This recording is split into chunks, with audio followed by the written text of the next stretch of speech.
Hey everyone! Before we dive into one of the most incredible David versus Goliath stories from World War II, do me a huge favor, smash that like button, hit subscribe if you haven't already, and most importantly, drop a comment telling me where you're watching from. Are you tuning in from the States, Europe, maybe somewhere else entirely? I love hearing from you all around the world. Your support keeps these stories alive and helps honor the brave soldiers who lived them. Now, let's get into it. August 7th, 1944. Dawn breaks over the Norman countryside near a small crossroads town called St. Barthélemy, 2 miles north of Mortain, France. Through the early morning fog, a sound begins to echo, the deep, grinding roar of diesel engines. Not one or two, but dozens. Then, through the mist emerge the silhouettes of Panther tanks, their massive 75mm guns sweeping the hedgerows. Behind them, more Panthers. Behind those, still more armor, an entire column stretching back nearly 5 miles. The German crews inside are confident. They're part of Hitler's personally ordered counteroffensive to split the American army in two and drive to the coast. They're elite SS troops who've conquered half of Europe. Their Panthers are among the best tanks in the world, with frontal armor so thick it laughs at American shells. But at that crossroads, a small group of American soldiers from the 30th Infantry Division, the Old Hickory Boys, are waiting. They've got bazookas, a few antitank guns, and orders to hold at all costs. What happens next will shock the Wehrmacht, panic German infantry, and prove that sometimes the greatest weapon in war isn't steel, it's courage. The summer of 1944 had been brutal for both sides in Normandy. After the D-Day landings in June, the Allies had fought through murderous bocage country, endless hedgerows that turned every field into a fortress. Progress came measured in yards, not miles, and the cost was staggering. But then came Operation Cobra, launched on July 25th. American forces punched through German lines near St. Lo, and suddenly the static warfare of the bocage gave way to rapid mechanized advance. By early August, General George Patton's Third Army was racing across France, threatening to encircle German forces and cut off their retreat. Adolf Hitler, watching his Western Front collapse from his headquarters in East Prussia, made a characteristically bold and catastrophic decision. Rather than withdraw to more defensible positions, he ordered a massive counterattack. The plan: German Panzer divisions would drive west from Mortain to the coast at Avranches, splitting the American First and Third Armies, cutting off Patton's spearhead, and reversing the Allied breakthrough. It was audacious. It was desperate. And it required believing that German armor could still dominate the battlefield as it had in 1940. The town of Mortain, famous for its cutlery production and nestled in terrain the French optimistically called Norman Switzerland, became ground zero for Hitler's gamble. The operation was code-named Unternehmen Lüttich, Operation Liège. 4 Panzer divisions would lead the assault: the 2nd Panzer Division, 116th Panzer Division, 2nd SS Panzer Division, Das Reich, and elements of the 1st SS Panzer Division, Leibstandarte Adolf Hitler. Together, they fielded approximately 300 tanks, including the formidable Panther, a 50-ton beast with sloped armor and a high-velocity 75mm gun that could kill any Allied tank at range. Standing in their way was the American 30th Infantry Division, commanded by Major General Leland Hobbs. The Old Hickory Division was a National Guard unit drawn from Tennessee, North Carolina, South Carolina, and Georgia. They'd already proven themselves tough in the Normandy fighting, but they were exhausted, under strength, and had just moved into the Mortain sector expecting a quiet period to rest and refit. Their 57mm antitank guns were virtually useless against Panther armor. Their Sherman tanks were elsewhere. What they had were their rifles, machine guns, a handful of 3-inch towed antitank guns, and the M1 and M9 bazookas, tube-launched rockets that required nerves of steel to use effectively. The stage was set for a clash that would test courage against armor, determination against firepower. The M1 bazooka, officially the launcher rocket, 2.36-inch anti-tank, earned its nickname from comedian Bob Burns' musical novelty instrument. First deployed in North Africa in 1942, it represented a revolution in infantry anti-armor capability. For the first time, foot soldiers could engage tanks without requiring heavy, crew-served weapons. The bazooka used a shaped charge warhead, an ingenious design where a hollow cone of explosive focuses blast energy into a jet of superheated metal capable of penetrating armor. The M9 version, introduced in 1943, improved reliability and could, under ideal conditions, penetrate up to 120 millimeters of armor at close range. But there was a catch, several actually. The bazooka's effective range was only 100 to 150 meters. Against the Panther's frontal armor, angled at 55 degrees and 80 millimeters thick, even a direct hit often failed to penetrate. The bazooka worked best against side or rear armor, which meant bazooka teams had to get dangerously close and maneuver for position, while 50-ton machines hunted them with machine guns and main guns. Loading required 2 men, a gunner and a loader, working in perfect coordination. The weapon produced a distinctive smoke signature when fired, immediately revealing the team's position. And perhaps worst of all, using a bazooka required the kind of cold courage that defies natural human instinct, standing your ground while a tank bears down on you, waiting until the last possible moment for a clear shot. The American soldiers defending St. Barthélemy on August 6, 1944, understood all this. The 1st Battalion, 117th Infantry Regiment, under Lieutenant Colonel Robert Ernest Frankland, held positions at the crossroads. They were reinforced by elements of the 823rd Tank Destroyer Battalion with their M53-inch antitank guns, weapons that could kill a Panther, but only if the crew had the nerve to let the tank get within point-blank range. A company of the 117th was in particularly rough shape. Their new lieutenant had arrived just days before.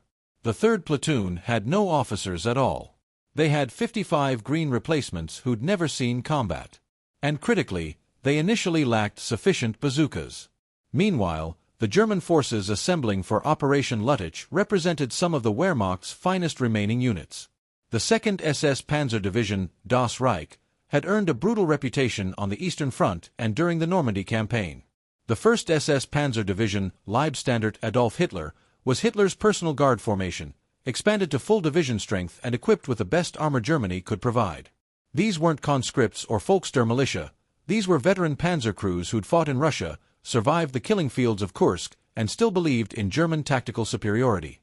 The Panther tank they crewed was arguably the war's best medium tank. Its 75mm KWK 42L/70 gun could penetrate any Allied tank at ranges exceeding 2,000 meters. Its sloped armor was revolutionary, increasing effective thickness while saving weight. It could reach speeds of 46 kilometers per hour on roads. The Panther had only one significant weakness that American infantry could exploit. Its side armor was just 40 to 50 millimeters thick to save weight, vulnerable to well-placed bazooka shots, anti-tank gunfire, and even artillery. German propaganda and battlefield reputation had created an aura of invincibility around the Panzer arm. Since the Blitzkrieg campaigns of 1940, German armor doctrine emphasized speed, shock, and overwhelming force at decisive points. The sight of Panthers and Tigers had become synonymous with German military might. Even experienced Allied troops felt their stomachs tighten when they heard the distinctive sound of German tank engines. For the German crews assembling for Operation Lüttich, confidence ran high despite the deteriorating strategic situation. They'd been told this counteroffensive would split the American armies, create another Dunkirk, and potentially force the Western Allies to negotiate. Hitler himself had ordered the attack. Surely that meant adequate support, air cover, and the strategic reserves needed for success. The Panzer commanders studied their maps and saw a relatively narrow corridor held by a single American infantry division. They'd faced worse odds in Russia and prevailed through superior tactics and the fighting spirit of German soldiers. But reality told a different story that German intelligence either missed or high command ignored. The Americans weren't the green troops of Kasserine Pass anymore. By August 1944, the U.S. Army had transformed into a professional, experienced fighting force. The 30th Infantry Division had been in continuous combat since Normandy, learning hard lessons about German armor and developing effective counterattactics. American artillery coordination had reached devastating efficiency. Multiple battalions could bring fire down on a single target within minutes of a radio call. Most critically, the Allies owned the sky. The Luftwaffe had promised 1,000 fighters to support Operation Lüttich. This was fantasy. By August 1944, German fighter production couldn't replace losses, fuel shortages grounded available aircraft, and Allied fighters destroyed German planes on the ground or in the air before they could influence the battlefield. The skies over Mortain would belong to British Typhoons armed with rockets and American P-47 Thunderbolts, both capable of destroying tanks with air-to-ground ordnance. German planners also underestimated American infantry anti-tank capabilities. Intelligence reports focused on the inadequacy of American 57mm guns against Panthers, which was true. But they failed to account for the psychological weapon of the bazooka and the fanatical courage of American infantry when defending fixed positions. The Germans expected American troops to break and run when Panthers appeared, as many Allied units had earlier in the war. They didn't account for soldiers who'd hold their ground in foxholes as 50-ton machines rolled overhead, waiting for the perfect shot at vulnerable rear armor. Finally, the Germans were attacking with inadequate infantry support. Proper armored doctrine called for close coordination between tanks and infantry, the infantry clearing positions, protecting tanks from close-range attacks, and consolidating gains. But the frantic pace of assembling Operation Lüttich meant many tank units advanced with minimal infantry support, violating hard-learned lessons from the Eastern Front. This would prove catastrophic at St. Barthélemy, where American infantry would exploit every weakness. The psychological gap between German expectations and battlefield reality would manifest in the coming hours as confidence turned to confusion, then confusion to panic, when an inferior enemy refused to break. St. Barthélemy sat at a crucial crossroads 2 miles north of Mortain, where roads from multiple directions converged. The terrain was classic Norman bocage, small fields divided by ancient hedgerows, some dating back centuries. These weren't the neat hedges of English gardens. Norman hedgerows were massive earthen banks topped with dense vegetation, often over 6 feet high, impenetrable to vehicles and providing excellent cover for infantry. Roads were sunken lanes, bordered by high banks and hedges, creating natural choke points where a single disabled vehicle could halt an entire column. The Americans had positioned their defenses with the terrain in mind. The crossroads itself offered clear fields of fire in multiple directions, but the approach roads were narrow defile where German armor would be canalized. Lieutenant Colonel Franklin had placed his M5 3-inch antitank guns to cover these approaches, sighted to engage German armor at the closest possible range where their weapons would be most effective. The 823rd Tank Destroyer Battalion's guns were hull down where possible, camouflaged with local vegetation, and positioned to achieve crossfire. If a Panther evaded one gun, it would expose its flank to another. Infantry positions were dug into the hedgerows themselves, creating interconnected defensive positions that could provide mutual support. Machine gun teams had interlocking fields of fire. Bazooka teams were positioned at multiple depths, some forward to engage lead elements, others held in reserve to deal with breakthrough attempts. This defense in depth was crucial because everyone knew some German armor would penetrate the initial positions. The question was whether subsequent defensive lines could stop them. The weather on the morning of August 7th added another critical factor: thick ground fog. The warm summer temperatures and high humidity created dense fog that reduced visibility to less than 50 meters. This fog was a double-edged sword. It concealed the German advance, allowing them to achieve tactical surprise in some sectors. But it also prevented the Luftwaffe from providing the promised air support, gave American infantry teams opportunity to ambush German armor at point-blank range, and most importantly, kept Allied fighter bombers grounded, temporarily. The hedgerows and fog created a battlefield where visual range rarely exceeded 100 meters, perfect for bazooka work, terrible for tank warfare.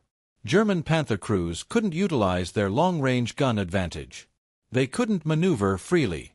And they couldn't see the American positions until they were already within lethal range. The narrow roads meant tanks advanced in column rather than in a tactical formation, each Panther masking the fire of the one behind it. A single disabled tank at a choke point could paralyze an entire column. American defenders could hear the German attack before seeing it: the deep rumble of diesel engines, the grinding of tracks on pavement, the occasional shout in German as commanders coordinated movement. The fog carried sound in strange ways, making it difficult to judge distance or numbers. But for the bazooka teams crouched in their fighting positions, hearts pounding, the sound grew steadily louder, and they knew what was coming through that fog would test every ounce of their courage. The attack began just after midnight on August 7, 1944, though the main German thrust towards St. Barthélemy wouldn't develop until several hours later. The 2nd SS Panzer Division, Das Reich, struck first, overrunning Mortain itself and capturing American command posts in the town. The brutality of SS troops was on full display, They showed little mercy to defenders who held their positions. Meanwhile, to the north, the 2nd Panzer Division began its drive toward Avranches, its Panthers grinding through the fog toward American positions. At St. Barthélemy, the Americans first knew something was seriously wrong around 6:30 a.m. when outposts reported engine sounds in the fog. Radio chatter increased. Artillery forward observers called in defensive fire concentrations on suspected German assembly areas, but in the fog, they were firing blind. Then came the unmistakable sound of tank tracks on pavement, growing louder, closer. The lead Panther of the German column emerged from the fog like a prehistoric monster, massive, angular, its long gun sweeping back and forth. The German tank commander, standing in his cupola to see through the fog, spotted the American anti-tank gun position too late. The M5 3-inch gun crew had waited, breath held, fingers white on their controls, until the Panther was less than 100 meters away. Their gunner pulled the trigger. The armor-piercing round punched through the Panther's frontal armor with a sound like a massive hammer on steel. The German tank shuddered, smoke immediately pouring from hatches. Crew members scrambled out, but American machine gun fire cut them down. The lead Panther sat burning, completely blocking the narrow road. Behind it, the German column ground to a halt. German tank commanders immediately began shouting orders, trying to assess the situation. A tank retriever vehicle, a specialized recovery tank, moved forward to push the burning Panther aside, only to draw fire from another American position. The retriever backed away hastily. Frustrated and unable to see American positions in the fog, crews of 3 Panthers dismounted to discuss options. This was a fatal mistake. An American bazooka team, positioned in a hedgerow barely 75 meters away, had been watching through the fog. The bazooka gunner, whose name wasn't recorded in after-action reports but whose courage would be remembered, aligned his sights on the group of German tankers. The loader tapped his shoulder, ready. The gunner squeezed the trigger. The rocket motor ignited with a whoosh, propelling the round toward the cluster of Germans. The shaped charge warhead detonated among them, killing several outright and sending others diving for cover, wounded and shocked. Before the Germans could react, the same bazooka team traversed to the stationary Panthers and fired again. One round penetrated a Panther's side armor. Then another. 2 Panthers erupted in flames within seconds. The 1st SS Panzer Division's attack on St. Barthélemy had ground to a halt in less than 15 minutes, stopped by terrain, fog, and American crews willing to wait until they could guarantee kills.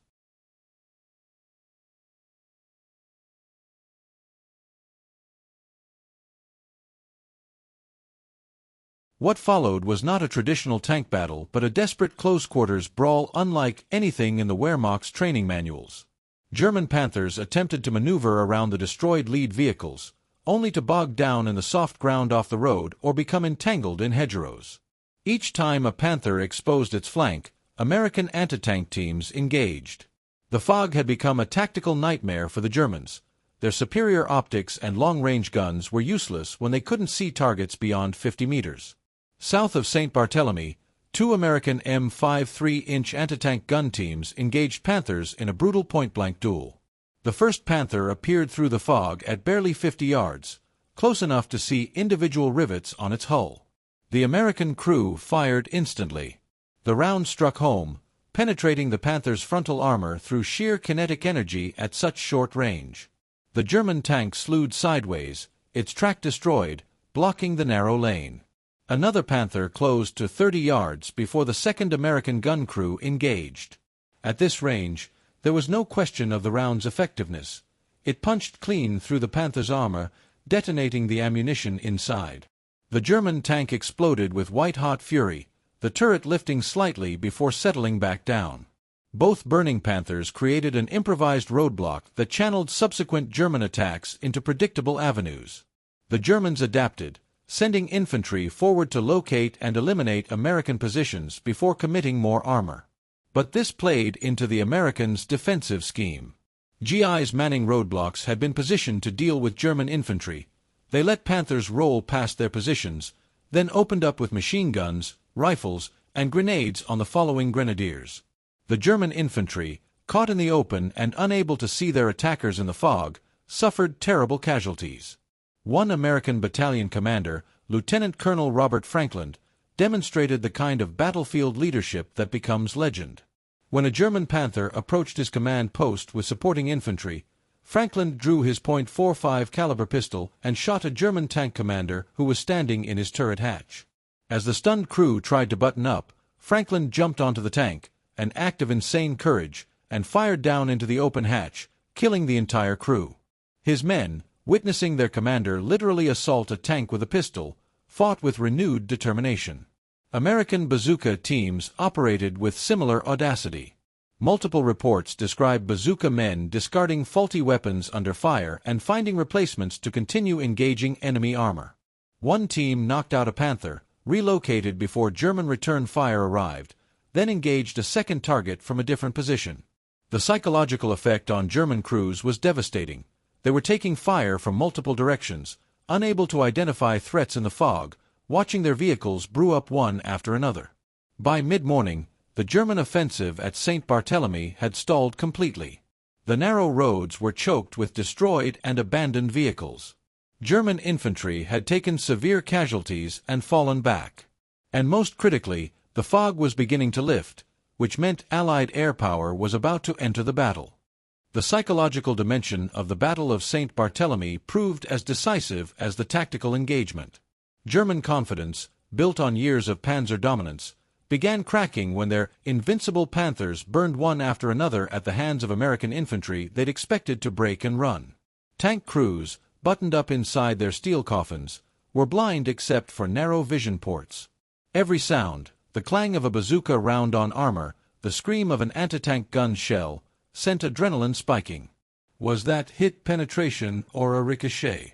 Were they about to die in fire and smoke? The smoke itself became a psychological weapon. Burning tanks produced thick, oily black smoke that reduced visibility even further. The smell, cordite, burning rubber, diesel fuel, and sometimes worse, filled German crew compartments despite closed hatches. Crews could see flames from destroyed vehicles but couldn't determine if more American weapons were targeting them. The natural response was to button up tight, which further reduced their ability to assess the tactical situation. German infantry experienced their own psychological collapse. They'd been told this attack would slice through American lines like butter. Instead, they were pinned down by enemy fire they couldn't see, watching their tank support destroyed by infantry weapons they'd been told were ineffective against Panthers. When American machine guns opened up from concealed positions, the German grenadiers broke, some going to ground, others retreating in disorder. Unit cohesion, essential for combined arms operations, evaporated. The Americans, by contrast, found their confidence growing with each destroyed Panther. Men who'd felt their stomachs drop when they first heard those German tank engines now realized they could fight back effectively. Each successful bazooka hit, each Panther smoking at the roadside, reinforced the belief that courage and good tactics could beat superior technology. This is the alchemy of combat morale. Success breeds confidence, confidence breeds more success. The German High Command's reaction revealed their own psychological state. When reports arrived that the attack at St. Barthélemy had stalled with heavy losses, they couldn't accept it. They ordered renewed attacks before noon, believing that German determination and armor superiority would prevail. This was wishful thinking, not tactical analysis. They'd committed the cardinal sin of military planning, believing their own propaganda about German invincibility and American weakness. When the 2nd Panzer Division joined the 1st SS in a two-pronged attack on St. Barthélemy, hoping to succeed where the first assault had failed, American defenders were ready. They knocked out the lead tank with a single shot, again demonstrating that the first tank in a column was often a death sentence on the Normandy bocage battlefield. As German infantry attacked, one American bazooka man displayed the ultimate cool under fire. His bazooka malfunctioned. Rather than panic or withdraw, he threw the faulty weapon aside, found another bazooka, and calmly engaged a German tank, destroying it. This incident encapsulates the psychological reversal at St. Barthélemy. The Germans, despite superior equipment and numbers, were fighting scared. The Americans, despite being outnumbered and outgunned, were fighting with the confidence of men who'd proven they could win.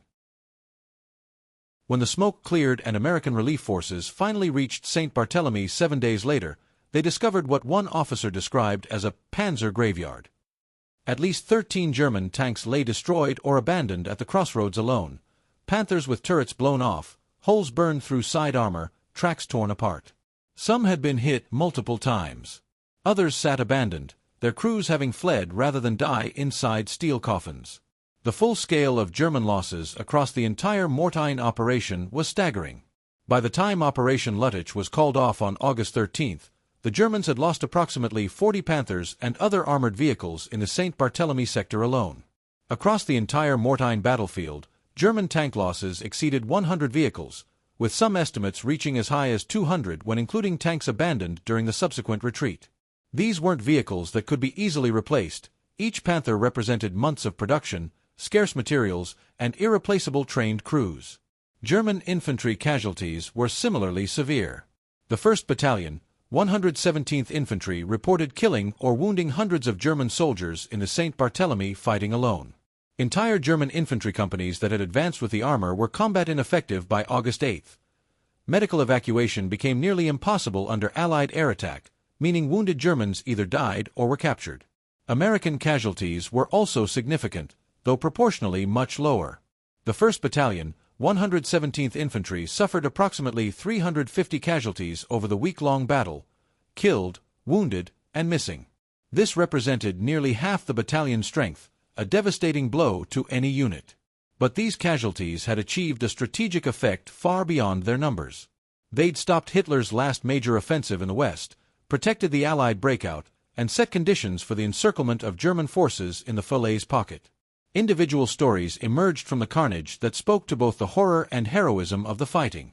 American medics worked under continuous fire to evacuate wounded. Ammunition bearers ran through artillery barrages to resupply bazooka teams and antitank gun positions. Radio operators maintained communications despite German jamming attempts and physical damage to equipment. These weren't headline-grabbing acts of valor, but without them, the defense would have collapsed. The German survivors told their own stories. Panzer crews described the terror of being hunted by invisible enemies in the fog. Infantry officers reported their men's morale collapse when they realized American infantry wasn't going to break. Some German units simply refused to advance after watching what happened to previous attacks. One German division commander described the American defensive fire as well-nigh unendurable. The physical destruction at St. Barthélemy became a symbol. Photographs show destroyed Panthers lined up beside the road, some with turrets blown completely off, sitting next to wrecked German half-tracks and other vehicles. Children from Mortain, returning to their homes after the battle, stood at the crossroads gawking at the wreckage. American soldiers posed beside knocked-out Panthers, grinning for the camera, rifles slung over shoulders, conquerors of the invincible German armor. The Battle of St. Barthélemy and the larger Mortain counteroffensive taught military lessons that resonate to this day. First and most obviously, armor without infantry support in close terrain is vulnerable, regardless of technological superiority. The Panther was arguably the best medium tank of World War II, but in Norman bocage, its advantages disappeared while its weaknesses, limited visibility, restricted maneuverability, thin side armor, became fatal. German armor doctrine had emphasized combined arms since the Blitzkrieg days, yet at Mortain, time pressure and poor planning meant tanks advanced without adequate infantry protection. Second, morale and courage can offset material disadvantage. The Americans at St. Barthélemy were outnumbered, outgunned, and facing elite enemy units. By all conventional military calculations, they should have been overrun. Instead, their determination to hold ground, combined with smart tactical positioning and weapons employment, stopped a numerically superior force. Military history is full of similar examples, but they bear repeating. The human factor in warfare can never be discounted. Third, the bazooka, despite its limitations, proved that infantry could contest armored dominance when used properly. The bazooka's effective range, penetration capability, and reliability were all questionable. But in the hands of brave men willing to get danger close to enemy armor, it became a legitimate threat. This validation influenced post-war anti-tank weapon development, leading eventually to systems like the M72 Law and modern shoulder-fired missiles. The principle remains: infantry needs organic anti-armor capability. Fourth, air superiority was decisive. Once the fog lifted on August 7th, Allied fighter bombers savaged German columns. British Typhoons with their rockets and American P-47 Thunderbolts turned roads into killing zones. German armor that survived American infantry often fell to air attack. The Luftwaffe's inability to contest Allied air superiority doomed Operation Lüttich from the start. This lesson would influence Cold War and modern military doctrine. Control of the air is prerequisite for successful ground operations. The strategic consequences of Mortain were enormous. Hitler's offensive, rather than splitting Allied armies, actually concentrated German forces in a salient vulnerable to encirclement. Within days, American and British forces began closing the Falaise pocket, trapping much of the German 7th Army and 5th Panzer Army. The disaster at Falaise destroyed Germany's ability to conduct coherent defensive operations in France. By the end of August, Paris had been liberated and Allied armies were racing toward the German border. For the individual soldiers who fought at St. Barthélemy, the battle became a defining moment. Many wrote home about it, describing both the terror and the pride of standing against elite German armor and winning. The 30th Infantry Division received the Presidential Unit Citation in 2020, finally receiving official recognition for their stand at Mortain. Recognition that was 76 years late but deeply meaningful to the surviving veterans and their families. The nameless Bazooka team that stopped the lead German column at St. Barthélemy represents thousands of similar small unit actions throughout the war, soldiers whose names weren't recorded but whose courage changed history. They proved that in war, as in life, determination and courage can triumph over seemingly impossible odds.